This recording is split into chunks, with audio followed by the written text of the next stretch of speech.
आज गरीब के पेट में लात मारी जा रही है और मोदी साहब हमारे कह रहे हैं थाली बजाओ थाली बजाओ थाली बजाओ। उस वक्त नोटबंदी नहीं कीजिए नहीं कीजिए नहीं कीजिए, आपके स्वर्गीय में उनका नाम नहीं लूंगी, उन्होंने भी कहा था कि नहीं करनी चाहिए नोटबंदी। उन्होंने कहा मरो तो मरो आपका नसीब, ये प्रधानमंत्री मोदी जी के शब्द थे। सारे गरीब घर से बाहर निकलो और थालियां बजाने का काम करो कि जब भूखा बच्चा चीख चीख कर भूख से व्याकुल हो रहा होता है तो सरकार क्यों नहीं सुनती है। जब किसान आत्महत्या कर रहा होता है तो आपके कान में आप रुई डाल के सो जाते हो। मैंने लोकसभा में भी जो बोल रहे थे, क्योंकि आदत पड़ी हुई है लोकसभा की, सबके भाषण को हम लोग सुन रहे थे। निर्मला जी का, माननीय मंत्री जी का भी रिप्लाई भी सुना और बहुत सारी बातें समझ में आई। मुझे मुंशी प्रेमचंद जी की एक रचना याद आ गई, गोदान, गो का दान। एक बहुत गरीब फैमिली थी जो पूरे जिंदगी भर सपना देखती रही कि अपने बच्चों को दूध और दही खिला पाए, एक गाय को पाल के। लेकिन उसका पति बीमार पड़ता है और शैया पर होता है, 5 मिनट बाद उसकी डेथ होने वाली होती है और पंडित जी आते हैं और कहते हैं कि गोदान कर दीजिए तो आपका पति स्वर्ग सिधार जाएगा।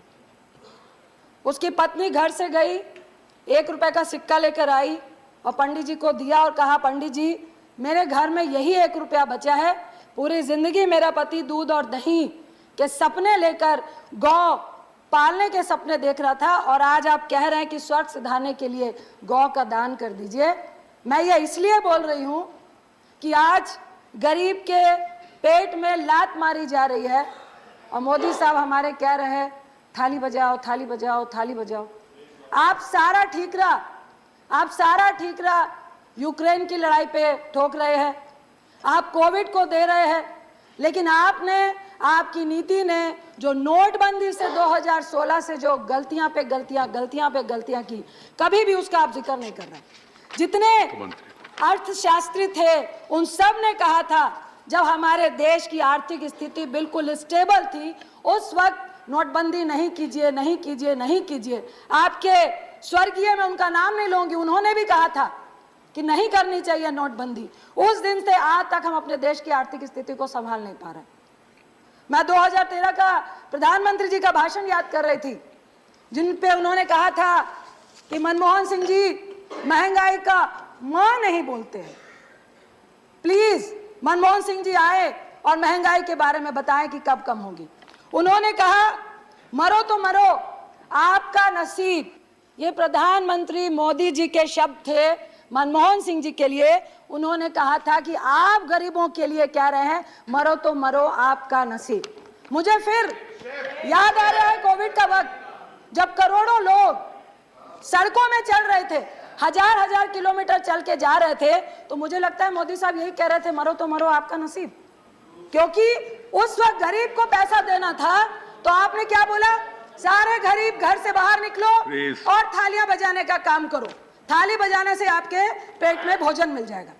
फिर हमारी माननीय मंत्री स्मृति ईरानी जी ने कहा कि जब भूखा बच्चा चीख चीख कर भूख से व्याकुल हो रहा होता है तो सरकार क्यों नहीं सुनती है। जब किसान आत्महत्या कर रहा होता है तो आपके कान में आप रुई डाल के सो जाते हो। आई विश कि स्मृति जी आइए और हम लोगों के साथ, अगर आप चीख चीख के उस बच्चे की पुकार और दर्द को समझ रही थी तो आइए ना। आज गैस सिलेंडर 10,054 रुपए हो गया है।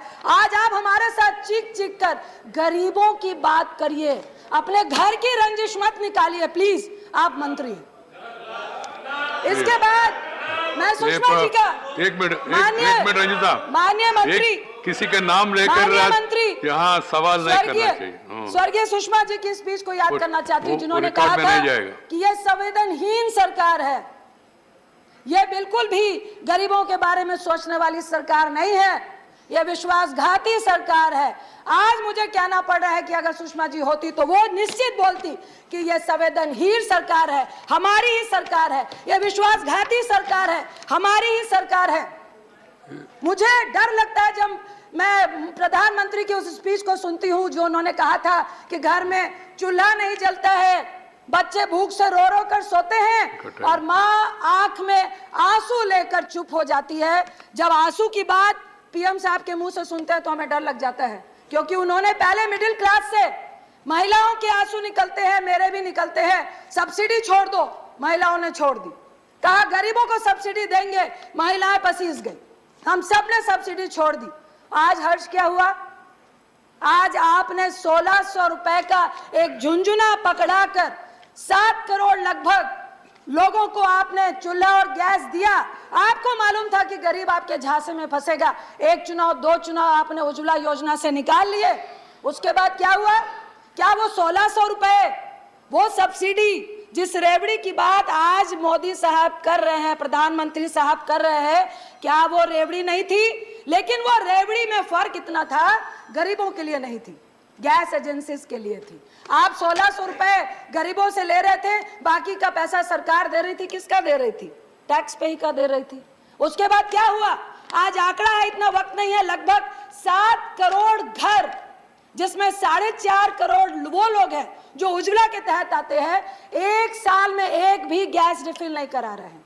3.5 करोड़ के लगभग वैसे लोग हैं जो साल में एक रिफिल करा रहे हैं। ये किसको दिया था झुंझुना? ये किसकी रेवड़ी थी? रेवड़ी तो प्रधानमंत्री साहब आपने भी दी। कल मैं सुन रही थी आपके लोकसभा में भाजपा के एक सांसद बोल रहे थे कि भाई उस वक्त भी आपके टाइम पे 900 रुपए गैस सिलेंडर था। मानते हैं 900 रुपए था, लेकिन हम अपनी रेवड़ियां गरीबों में दे रहे थे। बिल्कुल 400 रुपए कम में गैस सिलेंडर दे रहे थे। हम गरीबों की मदद कर रहे थे। हम एनपीए की और करोड़पतियों की मदद नहीं कर रहे थे। हम उनके 3.5 लाख करोड़ रुपए माफ नहीं कर रहे थे, हम गरीबों को दे रहे थे। आप सिर्फ खाद्य सुरक्षा की बात कर रहे हैं। एक तरफ मोदी साहब कहते हैं कि रेवड़ी बांटना बहुत खतरनाक है।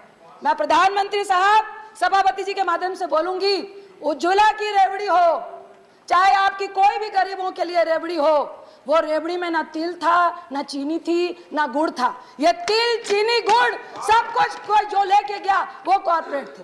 एक और रेवड़ी की याद दिलाना चाहती हूँ आपको, जियो। आप एक तरफ कह रहे हैं कि रेवड़ी नहीं खिलानी चाहिए, आपने क्या किया?